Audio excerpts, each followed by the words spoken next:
होता है, शंख जैसी उसकी आकृति होती है और नीला होता है थोड़ा हमारे हाथ में। ये फूल का बेटा है।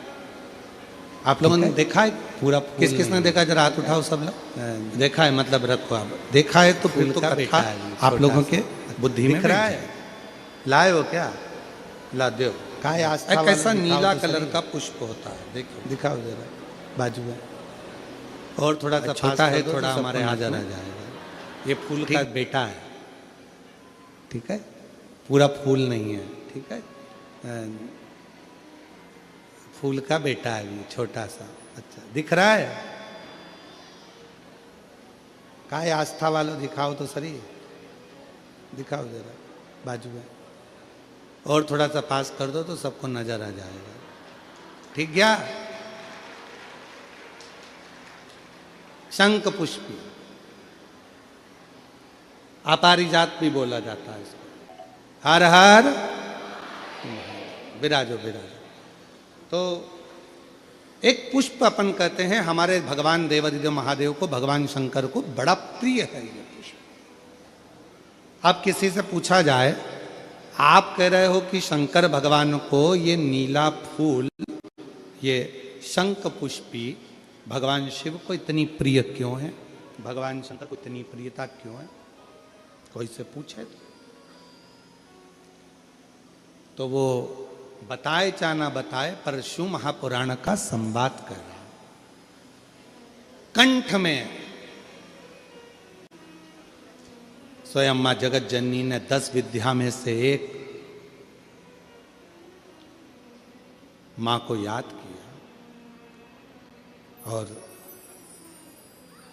मां तारा का एक स्वरूप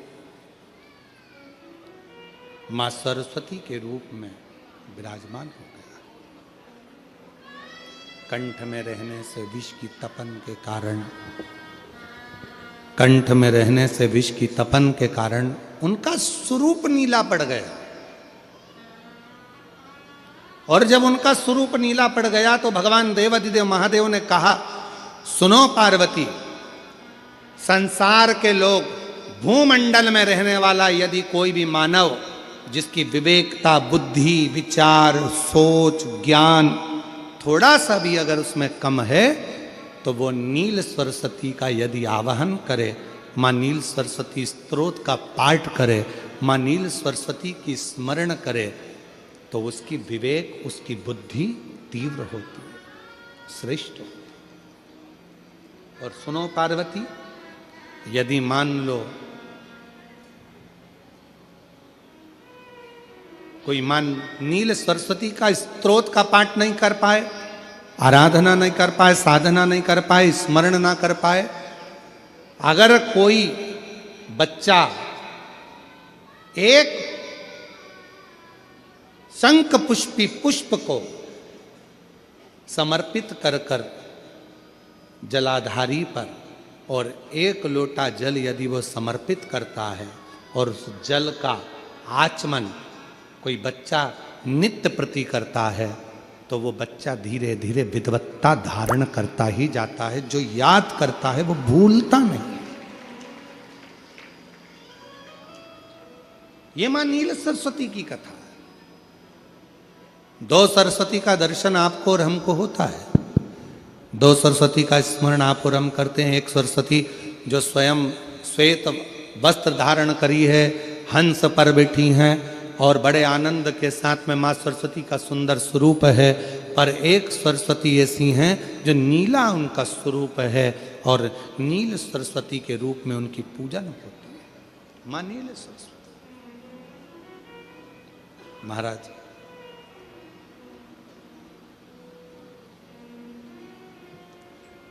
जैसे कोई कोई बच्चे ऐसे होते हैं कि जन्म लेने के बाद में उनकी राल टपकती रहती है, विद्वान नहीं हो पाते, पलंग पर पड़े रहते हैं, पांव हाथ काम नहीं करते हैं और डॉक्टरों का इलाज चलता रहता है, पर वो रिटर्न नहीं आ रहा है।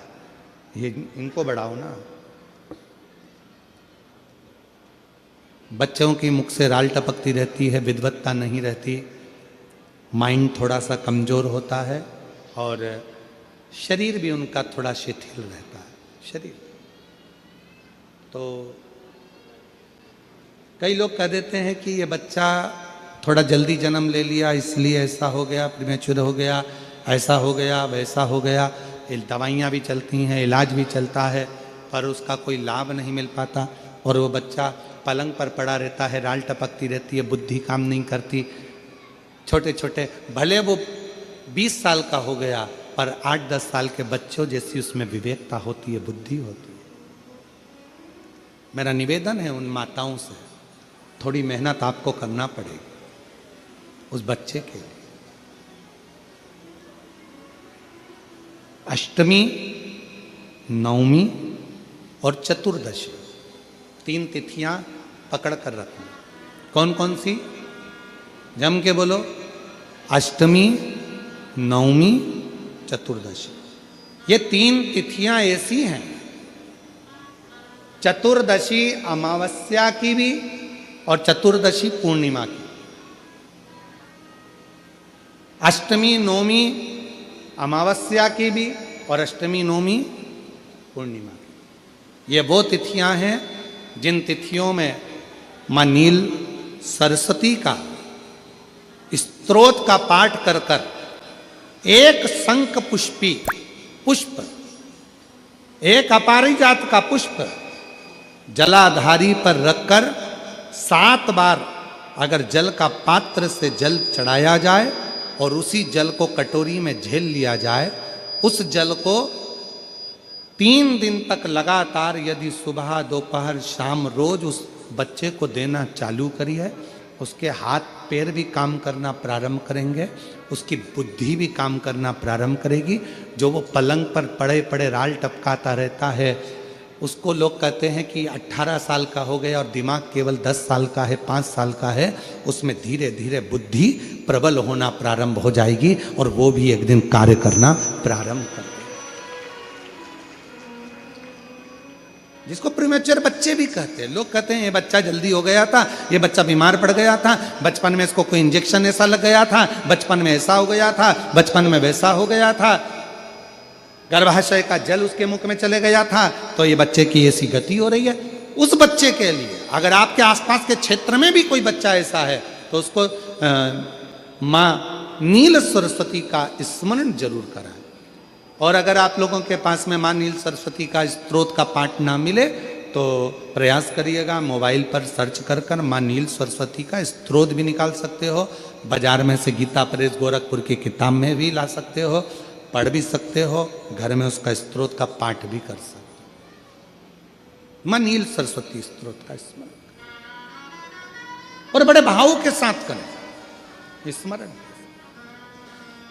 और कोई माताएं कह देती हैं, कोई बच्चा कह देता है मम्मी मुझे याद नहीं होता, याद करता हूं परीक्षा हॉल में जाकर भूल जाता हूं, मैं कुछ पढ़ता हूं बाद में जाके भूल जाता हूं, स्मरण में नहीं रहता। तो उनसे भी निवेदन है, आप मां नील पाठ नहीं पढ़ सकते, स्तोत्र नहीं कर सकते, संस्कृत में नहीं पढ़ सकते, तो मां नील सरस्वती के नाम से अष्टमी, नवमी और चतुर्दशी के दिन एक शंख पुष्पी पुष्प को, नीला कलर का जो फूल होता है बेल में लगा होता है, जो शिव जी को अति प्रिय होता है, उस पुष्प को आप जलाधारी पर रख दीजिए। जलाधारी जानते हो ना सब लोग, शिवलिंग पर नहीं, जलाधारी पर रख दीजिए और जल चढ़ाना 7 बार प्रारंभ करिए। बाबा देव अधिदेव महादेव आपको याददाश्ता में प्रवर करेगा। परीक्षा हॉल में जितना तुम याद कर कर गए हो, अच्छी मेहनत कर कर गए हो, तो भूलोगे नहीं, तुम्हारी बुद्धि तीव्र होती चली जाएगी, प्रबल होती चली।